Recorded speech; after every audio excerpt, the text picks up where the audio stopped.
Hey, hi everyone, welcome back. So guys, as part of this session, we are going to talk about some interesting concept which is the handling of a frames. So first of all, what is a frame? How exactly we are going to deal with this particular frames? So if you can have a look into my screen guys, consider that this is your main web page. Your main web page was split into three major frames, frame 1, frame 2 and a frame 3. So, okay, Surendra, that's fine. If it is divided into multiple frames, what makes me much a difference? So, the point here is the main web page is having a separate HTML and the individual frames are having a separate HTML. As and when you launch your program will try to interact with the main web page. Consider that your desired object is inside a frame which is having a separate HTML. Your Playwright program will be searching for that particular element in the main web page itself, which is having a separate HTML. It don't know that the desired object is inside a frame. So that's the reason in automation testing, we need to explicitly specify that my desired object is inside the frame. So in Playwright, in order to specify this mechanism, we have two different ways to handle the frames basically. One is using a frame locator and another is using a frame object. So let me show you a simple example. So consider that this is the application jQueryUI.com. On this, whenever you perform a right click operation and perform an inspect operation on your edge, see this is what my edge is, and if you scroll up a bit, there is a separate HTML, and if you look at this portion of the screen, which is the center portion of the screen, it's being highlighted guys. Let me select this one. See here, the center of the portion of the screen is getting highlighted, and if you scroll up in the HTML, we have a notice that the frame is having a tag as a iframe. Ideally, if there is a single frame in a web page, it will start with a frame tag or an iframe tag.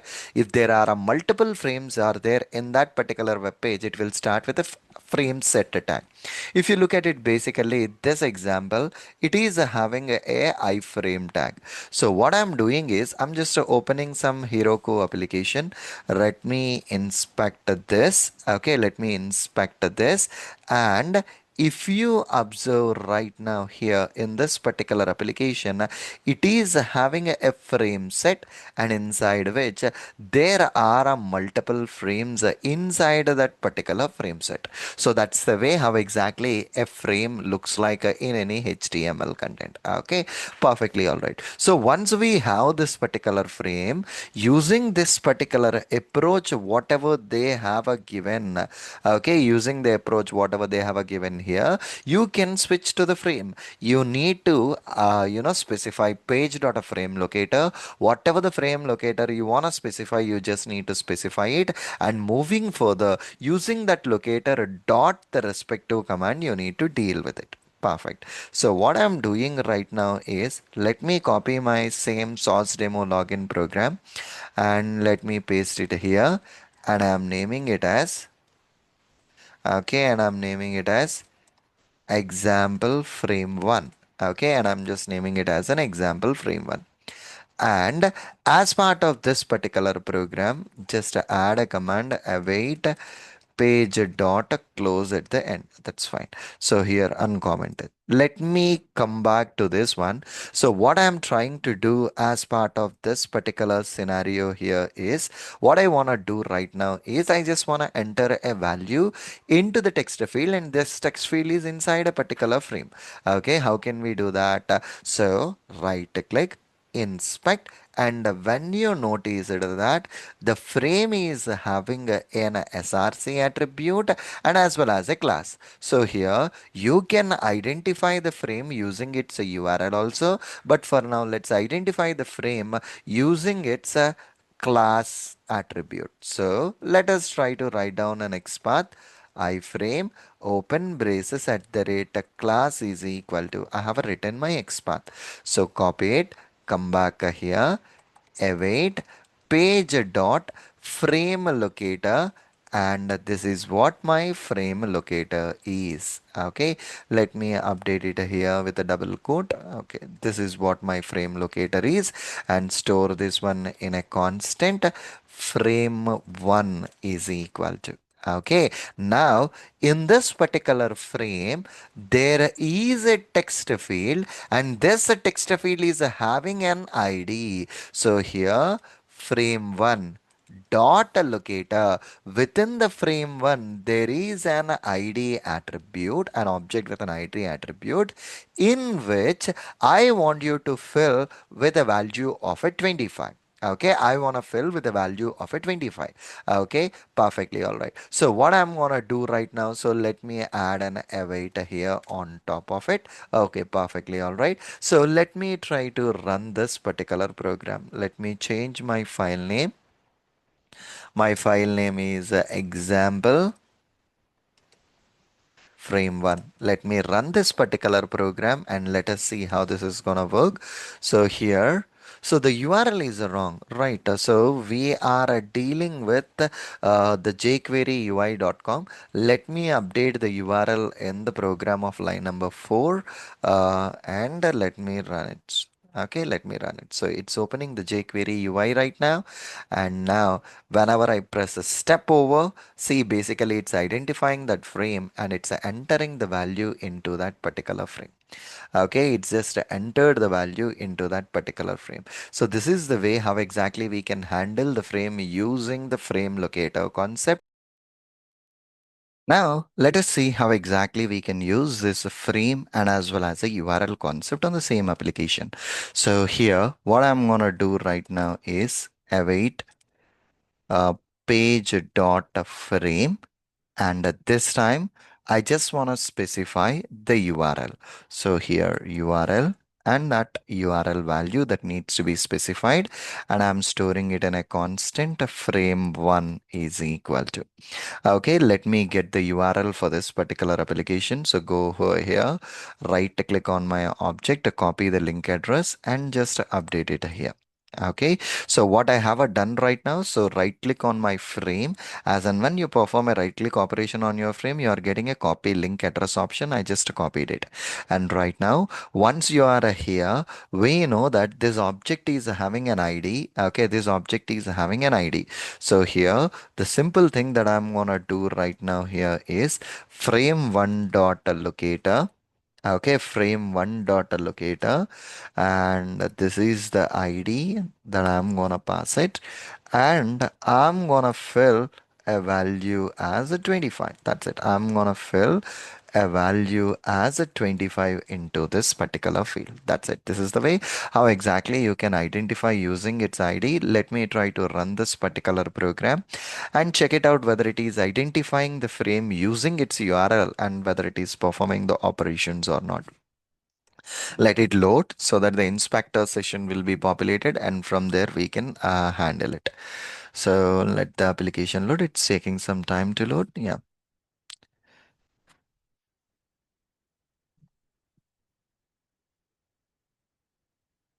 So let me kill my execution and let me rerun it. Okay, sometimes the application takes more time. So I just restarted my execution right now. Nothing more than that. Okay, so let us see this. Yeah, the application got loaded right now. And here in the inspector, you need to press an F6 to check whether it is performing this operation or not. Step over, sorry, an F10. See, the object is being highlighted and it's not a performing the operation. So the reason out over here is for this frame also we need to add an await. So which I forgot to add that particular await. So before performing that loading and other chunks, right, it's trying to perform the interaction operation. That's the reason it got a fail. So we need to add an await there, which is a mandatory chunk. So here now I have added an await and it's performing that particular operation and it's interacting with that particular element. Okay, one got a password. So this is the way how exactly you can handle the frames. Okay, perfect. If there is a one frame in a web page, that's perfectly fine. Surendra, if there are a multiple frames are there, so how are we gonna handle it? So here, let me handle frame. Okay, handle frames. Okay, perfect. Handle frame one. So the whole script, I'm copying it, I'm commenting it, and I'm pasting a one more script, handle frame two. And this time, what I'm gonna deal with it here is this is the sample application. And if you observe this particular application, this does has a multiple frames.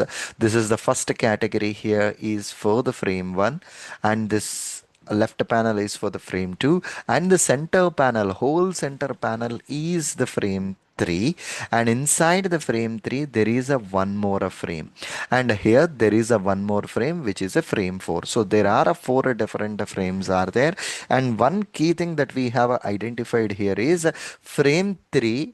Of course, it's a frame, and inside that there is a one more frame. Okay, frame 3 does has a one more frame inside that.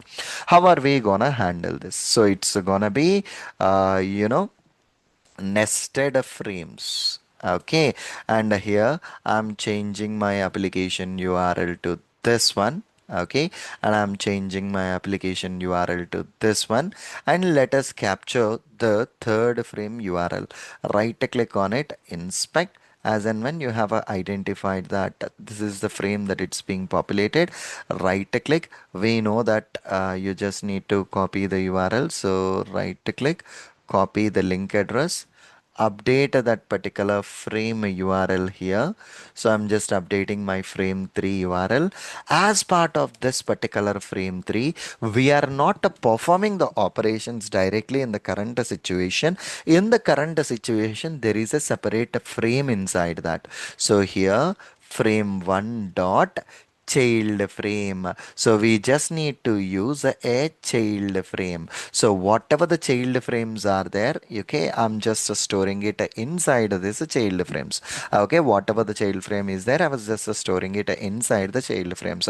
And it's mandatory to add this particular question mark here. Probably it means that if it is returning a null value, how exactly it's gonna perform. Perfectly all right. And once we are here on this particular child frames, we need to perform the operation. See, basically my copilot is prompting me the suggestions. I'm just pressing the tab operation. I don't want to use a fill. Basically, this frame, the child frame, is having these radio buttons.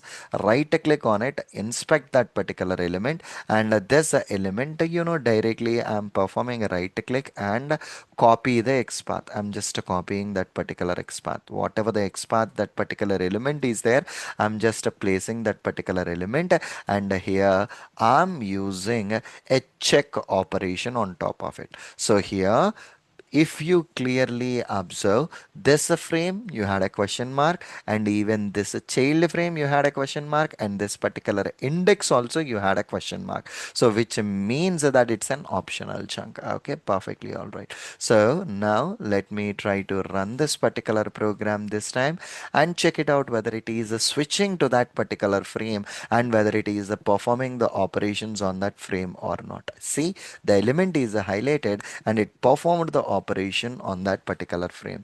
The only thing that you need to do whenever there are a multiple frames means you need to capture those frames first, and on top of it you need to switch to the frame in which frame into that particular element is. So in the current situation, inside the frame 3 you have only one frame. That's the reason we are performing with an index 0. If there are multiple frames, you need to specify those indexes properly, and you need to perform that particular operation. Perfectly all right. So this is the way how exactly we can handle the frames. In the next session, we will be looking at how exactly we can deal with the tooltip messages. Thank you. Bye bye.